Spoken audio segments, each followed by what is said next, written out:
Hello and welcome to another episode of Driveway Dudes. Today I'm going to show you how to clean an EGR valve after you've removed it from your car.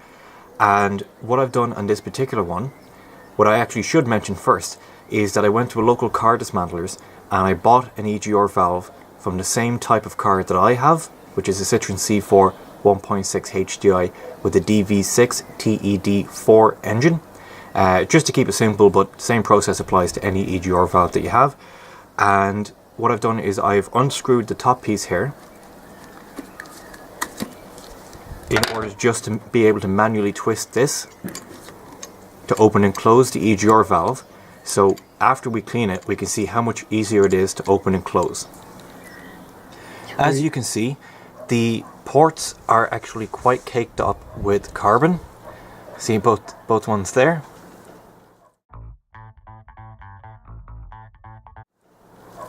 You can barely see inside of them, and on the plunger itself, it's actually got quite a bit of a resistance and it doesn't seem to go very far left or right to open or close. And what I'm going to use is the same stuff that I used on the last video, which is the JLM EGR valve cleaner, and we're going to spray it in and see how much stuff we can get out. And that's why I use a white bucket, so we can see at the end how much carbon came out of the EGR valve. So make sure, like any aerosol can, that you shook it, well before use, and let's see what happens.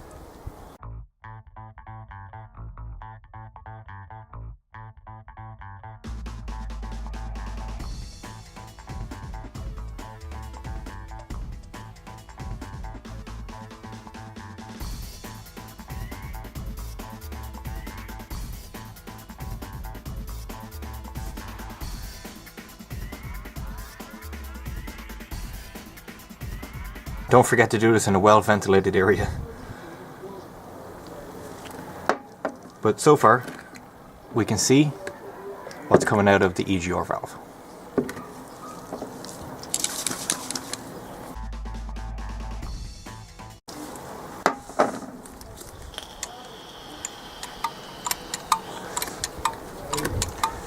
It's actually already getting easier to twist now.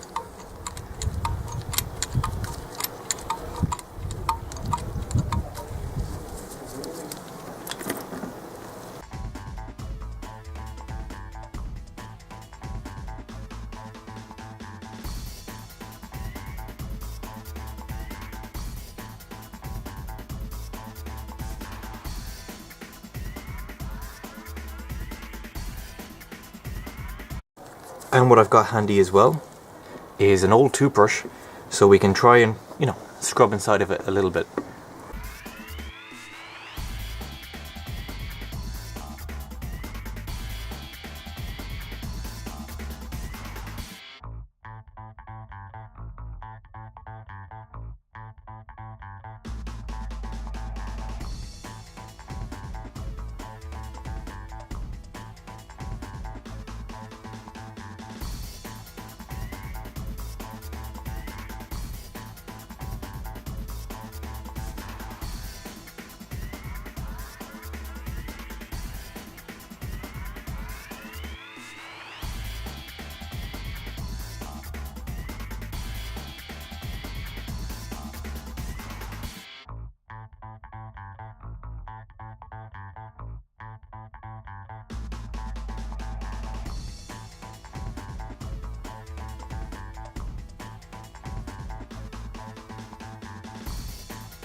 And what I'm going to do is I'm just going to let that sit for a few moments now that I've filled it.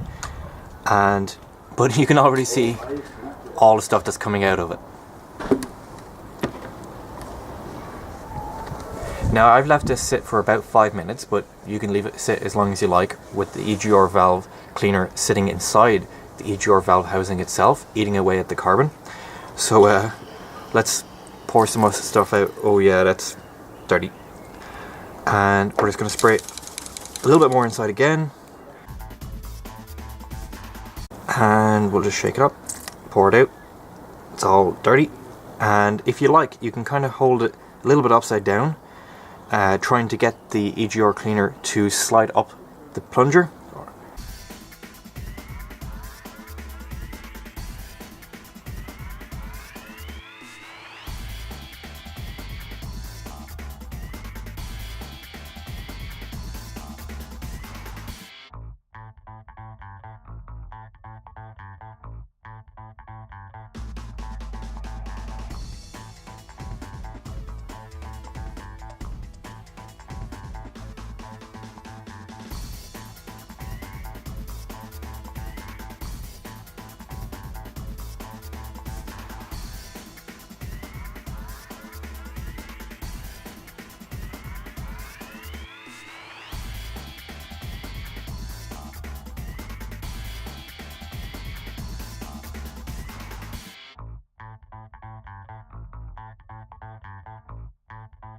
And I've just kind of filled it up again there, spilled it a little bit, and this is the final time. I'm just going to let it sit for probably another 5 or 10 minutes.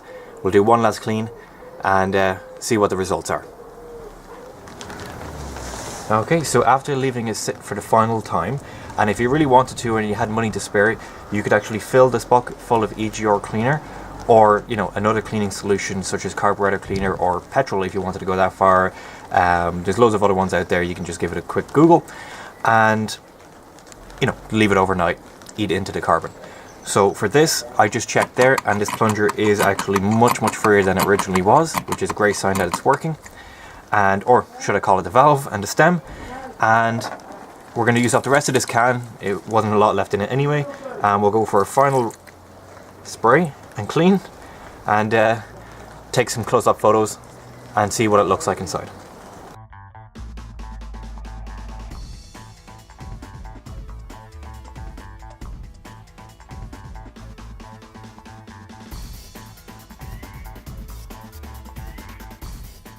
Actually, that's it. So I don't have any more EGR cleaner to keep going further, but as you can see inside the bucket, all that was inside of this valve, so it's much cleaner and freer than it was before.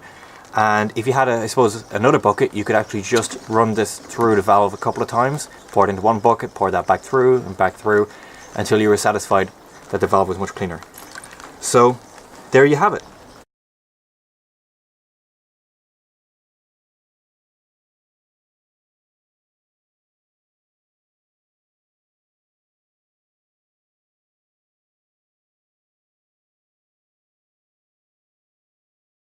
So this is how you clean an EGR valve after you've removed it from your car. And of course, don't forget the new seals and gaskets when replacing the valve back onto your car. So thanks so much for watching, and don't forget to subscribe, like and comment to Driveway Dudes. And you can also follow us on Facebook, Twitter, Instagram and Blogger. Thanks for watching.